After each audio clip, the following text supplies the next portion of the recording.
Do you really know how much oil you're putting in your engine?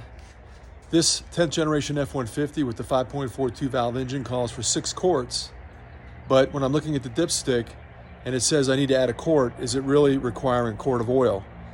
Let's take a look at that. Last time I changed my oil, instead of putting the 6 quarts in that's required by the specification, I only put 5 quarts in, 1 quart less than the required amount. And I checked the dipstick after running the engine for several minutes to make sure that it's fully through the engine, fills up the oil filter. And the oil only came up to that point right there at the M instead of this hole right here. Now, my belief is that these two holes represent full and then 1 quart low. When I put the additional quart in there to make it 6 quarts per spec, the oil only came up to this location. So what I did is I took a Dremel with a disc and I just cut into this little mark so I know when I'm low a quart and when I'm full.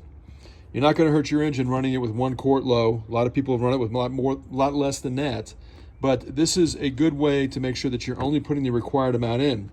If I filled it up to that hole, I'd probably be a half a quart over the required amount. And that could cause problems because the crankshaft whips up all that oil in the engine. It's going to push it through the PCV. It's going to cause potential problems. You have a little bit of a loss of power, very little, but it is a potential issue. This way, you know for sure you've got the correct amount of oil in your vehicle every single time.